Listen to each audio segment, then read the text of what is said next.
नमस्कार दोस्तों, मैं अविनाश दास आप सबका हार्दिक स्वागत करता हूं। दोस्तों, मनुस्मृति क्रमिक अध्ययन का ये जो है अगली कड़ी है। दोस्तों, कल तक हमने जाना था कि वह परमात्मा जो है जल को और प्राणियों के बीज को उत्पन्न किया, ऐसा मनु जी अपने शिष्यों से बता रहे हैं। दोस्तों,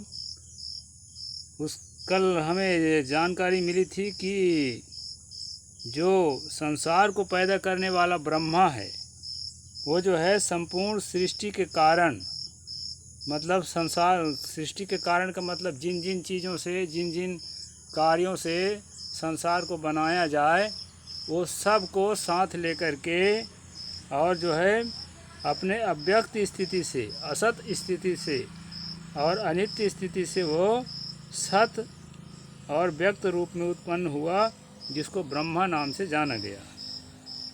फिर आगे हम पढ़ते हैं दोस्तों,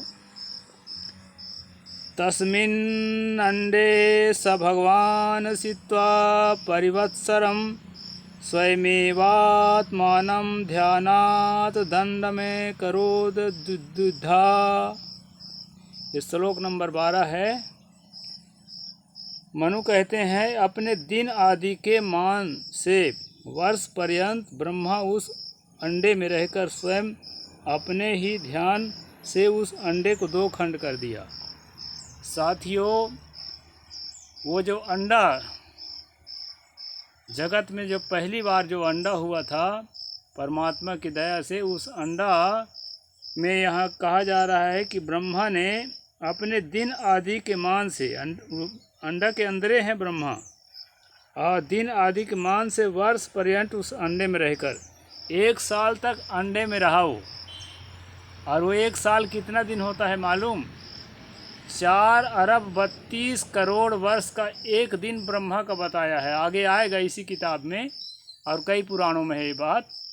तो 4 अरब 32 करोड़ साल का उसका एक दिन होता है। और इसी तरह से 360 दिन के बाद जो है उसका 1 साल होता है। मतलब इसी तरह से 360 दिन 4 अरब 32 करोड़ के।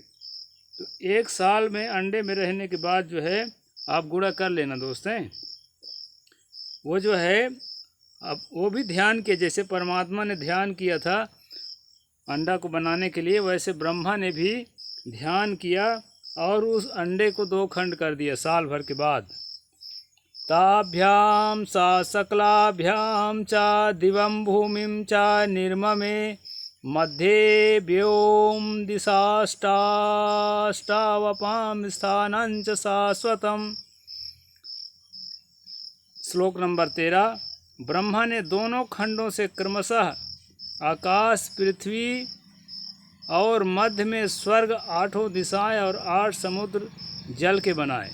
दोस्तों, यहाँ मनु कह रहे हैं कि ब्रह्मा ने उन दोनों खंडों को, अंडा के दोनों टुकड़ों को 2 भाग में जब टूटा, तो आकाश और पृथ्वी और मध्य में स्वर्ग लोक की कल्पना की जाती है। कोई जगह है जहाँ सुख है, जन्नत या स्वर्ग, उसको बनाया और 8 दिशाओं को बनाया। पूरब, पश्चिम, उत्तर, दक्षिण और ये सभी दिशाओं के मेल में जो नैऋत्य, ईशान इत्यादि जो कोण में पड़ता है, कोण में, उसको मिलाकर के 8 दिशा का है। वैसे 10 दिशा माना जाता है ऊपर नीचे मिलाकर।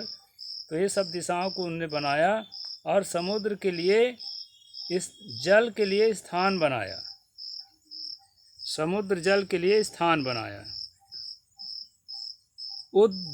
उद्धवाहारात्मनश्चैव मनः सदसदात्मकं मनश्चाप्यहंकारं भीमंतारम ईश्वरम।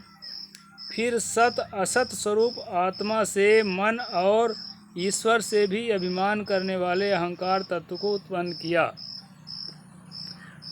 आत्मा से और ईश्वर से अहंकार तत्व को उत्पन्न किया ताकि उसमें एक अभिमान पैदा हो, ऐसा मनु जी यहाँ पर कह रहे हैं। महान्तमेव चात्मानं सर्वाणि त्रिगुणानि च विषयानां गृहीतृणी शनैः पंचेन्द्रियाणि च। फिर आत्मस्वरूप से याज्ञार्थ तीनों गुण रज सत तम और विषयग्राही पंचेंद्रिय को बनाया। दोस्तों, यहाँ रज सत और तम तीन गुण जो बताया गया है हिंदू धर्मशास्त्रों में, रज का मतलब होता है सृजनात्मक ऊर्जा, जिसको ब्रह्मा भी कहा है, और सत का मतलब होता है पुष्टिकारक ऊर्जा, जो किसी वस्तु को लगातार बनाए रखने के लिए उसका पोषण करता है। और तम का मतलब होता है क्षयकारक ऊर्जा, जो उसको विनाश करने में सक्रिय होता है। इस प्रकार रज सत तम तीन प्रकार के गुण जो है इसने बताया है, और ये विषयग्राही पंच इंद्रियों को बनाया। विषयों को ग्रहण करने वाले पांच इंद्रियां, जैसे रूप विषय को, प्रकाश को ग्रहण करने वाली आँख, गंध को ग्रहण करने वाली नाक, स्वाद को ग्रहण करने वाली जीभ, और स्पर्श के अनुभूति को ग्रहण करने वाली त्वचा। इस प्रकार जो है पांच सेंस जिसको हम कहते हैं, इसका भी ब्रह्मा ने निर्माण किया। यह जो है यहाँ पर श्लोक नंबर 15 में बताया है। तेषां त्वयवयान् सूक्ष्मांशनानिमप्यमितौजासां सन्निवेश्यात् मात्रासु सर्वभूतानि निर्ममे। ये 16 नंबर है। फिर अत्यंत तेजस्वी इन 6 तत्वों से सूक्ष्म अवयवों को उन्हीं के सूक्ष्म विकारों के न्यास करके सभी प्राणियों की रचना की। ये 6 तत्व जो इसमें बताया है, रस सत तम गुण और 5 ज्ञान इंद्रियां, बुद्धि, आत्मा, ये सबको बना करके, और वह जो है उसी से प्राणियों की रचना किया। ऐसा मनु जी बता रहे हैं। किसने किया? ब्रह्मा ने किया।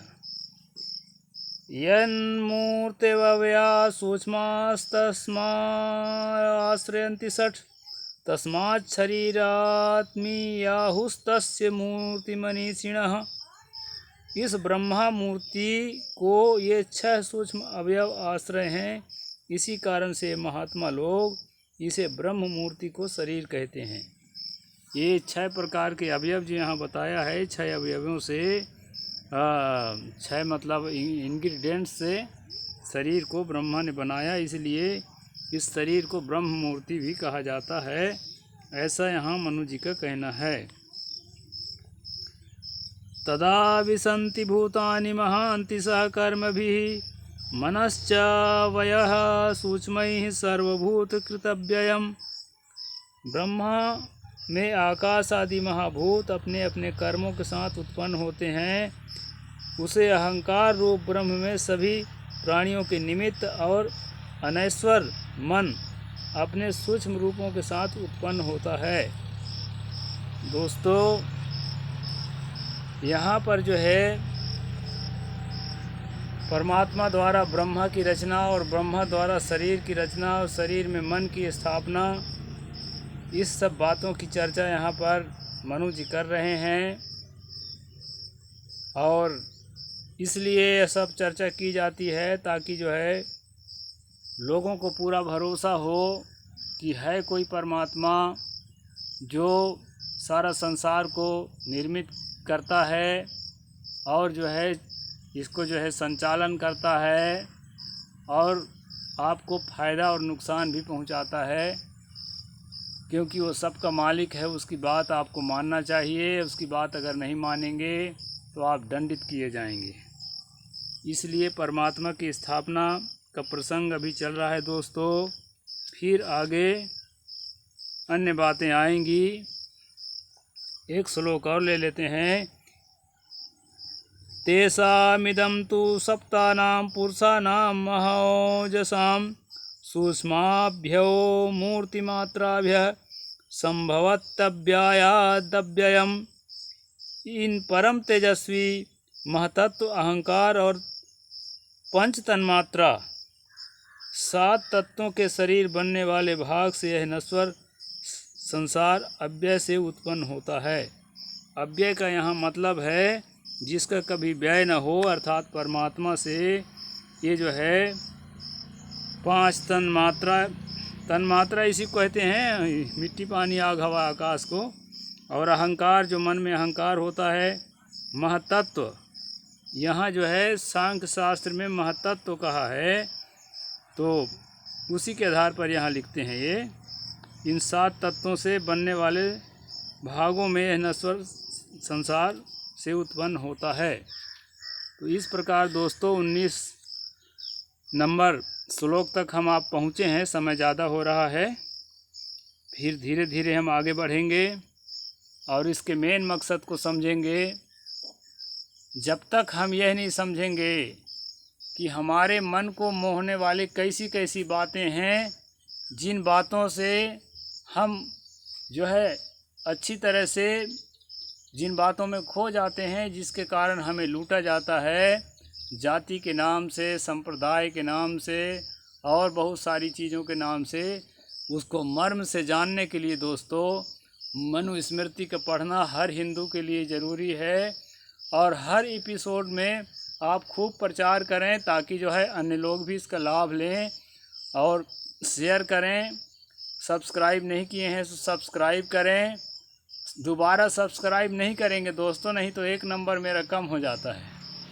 और जो है बेल आइकन को प्रेस करें, ऑल नोटिफिकेशन भी ऑन रखें ताकि हर वीडियो आप तक पहुंच जाए।